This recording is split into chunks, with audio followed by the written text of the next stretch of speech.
Boa noite, pessoal! Aí que me acompanha todo o nosso programa falando sério de política, entrando no ar! Solta a vinheta!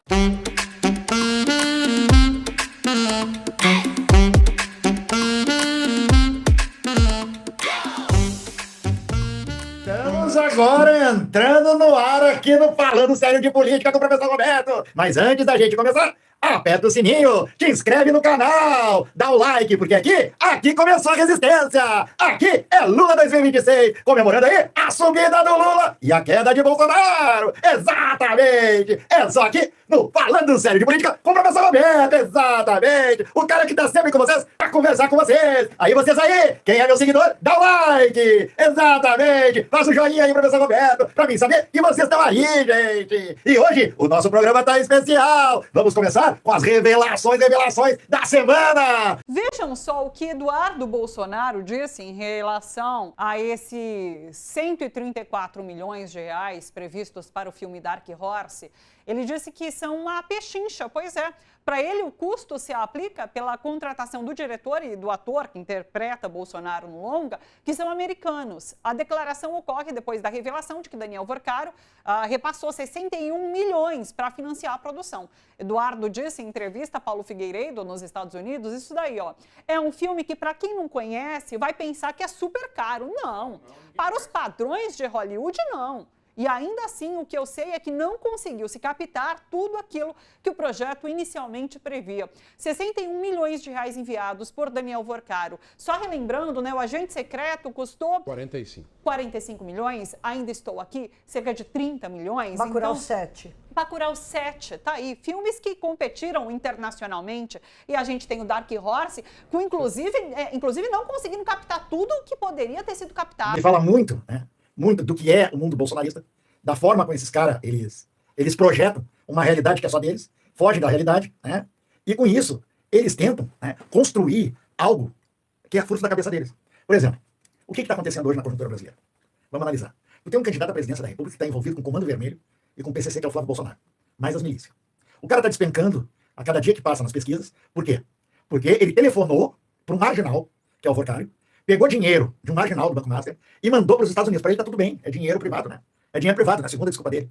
Mas só que na consciência dele, ele não consegue conceber que esse dinheiro privado, que ele diz, é dinheiro fruto de fundos de pensão de aposentadoria.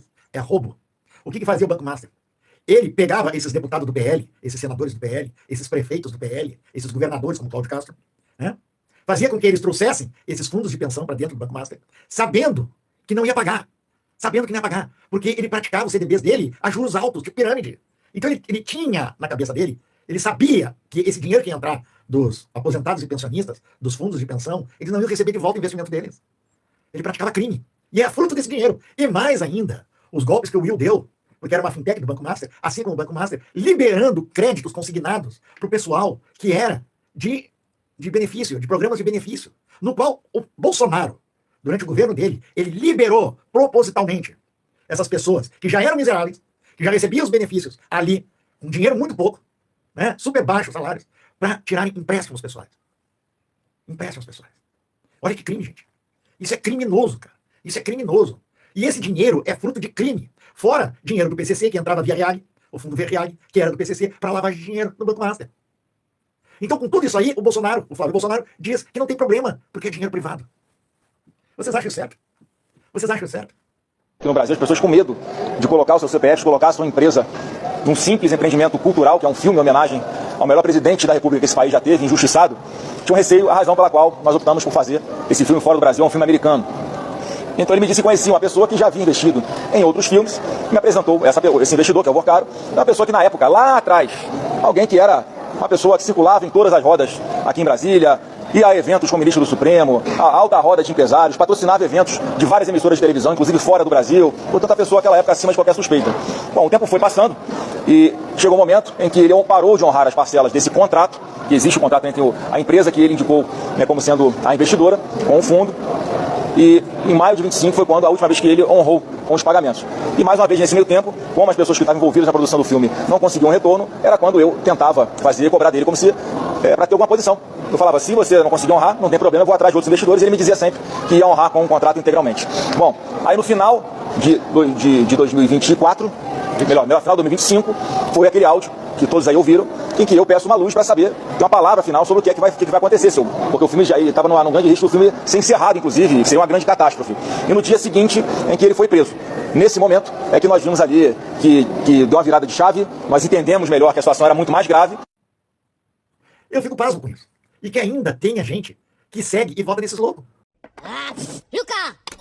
Bueno! Pinho! Bueno! Pinho! Bueno! Pinho! Ou seja, falam que são contra a corrupção, mas querem botar um corrupto na presidência da República. Desejam botar um corrupto na presidência da República. Um cara que fazia rachadinha no próprio gabinete. Isso está provado. Fazia rachadinha. Né? Tinha uma loja que vendia chocolate dentro de um shopping center. Olha que a Copenhague não é barata não, é cara, é muito caro. Dentro de um shopping, em plena pandemia, onde o shopping era fechado. E ele dava lucro. Enquanto que todo o comércio nessa época, todos os negócios, a não ser aqueles pela internet, que eram as vendas, tinha começado as vendas pela internet, de produtos pela internet, né? Mas as lojas físicas, elas estavam trabalhando no vermelho. Isso qualquer estatística nacional, se vocês forem pegar na época. Ele era uma loja física. Ele não vendia pela internet. Porque ainda teria desculpa de dizer, não, a gente vende pela internet, a gente comercializa pela internet. Nós temos um cabedal, tem um monte de cliente que compra pela internet, a gente está vendendo pela internet, fazendo teleentrega, entregando em casa, mandando entregar. Mas não. Loja física, dando lucro com shopping fechado. Lavagem de dinheiro. E o pior, que o Queiroz depositava 60 a 80 depósitos por dia de R$2.000.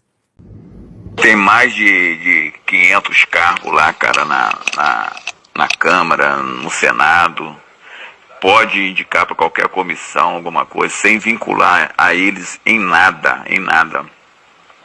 20 continhos pra gente caía bem pra c... Caía bem pra c... Entendeu?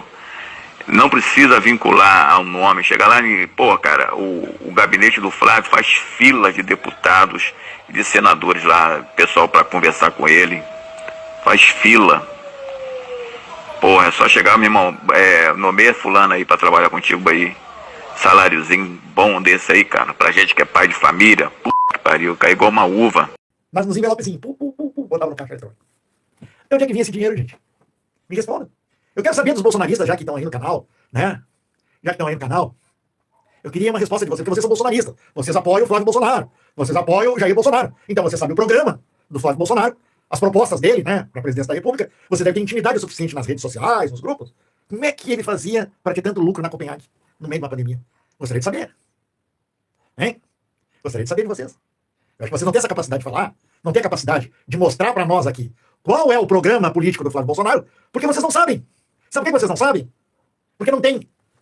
Hoje a Folha de São Paulo vazou o plano de governo do Flávio Bolsonaro. E vou falar pra vocês, é de uma crueldade extrema, principalmente com os aposentados brasileiros. Isso porque nesse programa vazado tá muito explícito que o Flávio quer congelar o BPC e o benefício concedido para os aposentados brasileiros, reajustando somente pela inflação brasileira. É isso mesmo que você ouviu. E sabe qual que é o resultado prático disso no bolso dos aposentados? A gente fez um cálculo aqui muito simples que qualquer brasileiro pode fazer. Se essa metodologia do Flávio fosse aplicada desde o Plano Real, você pode conferir aqui embaixo que os aposentados brasileiros estariam ganhando cerca de R$500 por mês de aposentadoria. Vê se tem condição para você, para sua mãe e para sua avó sobreviver com R$500 por mês para poder comprar remédio, comida e tantas outras despesas que o povo brasileiro tem. Será mesmo que é esse o Flávio Bolsonaro moderado que a grande mídia tenta vender pra gente? Um Flávio Bolsonaro que quer ferrar com os aposentados brasileiros e tem planos muito piores, como por exemplo a flexibilização total dos direitos trabalhistas, assim como o presidente de extrema direita da Argentina fez, que lá não existe mais escala, não existe mais salário mínimo basicamente. Lá, o que é negociado entre o empregado e o patrão vira regra. Então nós estamos vendo lá um completo desastre das pessoas passando fome por causa disso. Esse vídeo é de uma forma muito simples para te mostrar, brasileiro, o que pode acontecer se Flávio Bolsonaro virar presidente. Compartilhe esse vídeo porque a gente não pode deixar acontecer isso. Não é por mim, nem por você. É por toda a nação e principalmente pelos aposentados. Pessoal, eu queria chamar a atenção aqui para algo que está passando de novo, quase batido. O coordenador da pré-campanha presidencial de Flávio Bolsonaro, o senador Rogério Marinho, deu uma entrevista hoje em que ele está anunciando o seguinte: se o Flávio ganhar, vamos ferrar de novo trabalhador e aposentado. Vamos fazer novas reformas da Previdência e vamos tirar direito trabalhista. Ele está anunciando. Por que ele tem tanta confiança em anunciar?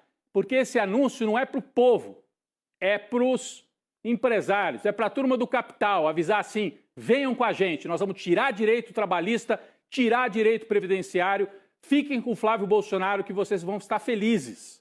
Imaginem que um sujeito que apresenta como projeto de país, o cara está concorrendo à presidência da República, e como projeto de nação, ele diz abertamente, Vivian, que o plano dele é utilizar o próprio país como ferramenta para sustentar a hegemonia do império que nos massacra. Você tem a mínima noção do que está acontecendo? Para repetir o Lula, vocês têm noção da loucura que tomou conta desse país? O cara vai num fórum internacional, Demori, e diz abertamente: o meu país será oferecido de bandeja para os senhores, para que os senhores possam continuar promovendo o avanço neocolonial nas Américas, no sentido de submeter o próprio povo brasileiro. Isso é o que o Flávio Bolsonaro apresenta descaradamente como projeto de nação. Veja, não é uma sinalização tácita, não é uma fala, digamos assim, que requer grandes interpretações. Esse canalha está dizendo de forma aberta que o projeto de nação dele é submeter o Brasil e o povo brasileiro para que os Estados Unidos possam continuar o seu avanço neocolonial nas Américas e, consequentemente, em todas as partes do mundo. Gente, o Brasil tem lei, para te passar, Vi, só para terminar, o Brasil tem lei. A lei do Brasil, no que diz respeito aos atos contra o Estado Democrático de Direito, garante que isso é passível de cadeia. Não tem proposta nenhuma. Não tem um programa de governo. Me respondam também, o Zuco, que é aqui do Rio Grande do Sul. Quais foram os projetos dele aprovados no Congresso, ou então encaminhados? Já que ele era deputado federal, agora vai concorrer ao governo do Estado do Rio Grande do Sul. Me respondam. Qual foi o projeto de nação, de construção da nossa nação, do Bino Nunes, do Van Hatten? Lá no Congresso, da bancada do PL. A não ser botar esparadrapo na boca, né? Fazer chacrinha, votar tudo contra o governo. Né? Qual é a proposta? Votar contra o trabalhador, votar contra a 6x1, o fim da 6x1, votar contra o aumento de salário, votar contra os benefícios sociais. Né? Isso para vocês é o quê? É desenvolver a nação, é isso? Agora eu pergunto para vocês, que estão aí com a bandeirinha verde e amarela, gritando 22, feito louco. Me diz uma coisa para vocês. Fala aqui pro professor aqui. Fala aqui pro teacher aqui. Vocês não são trabalhador também? Hein?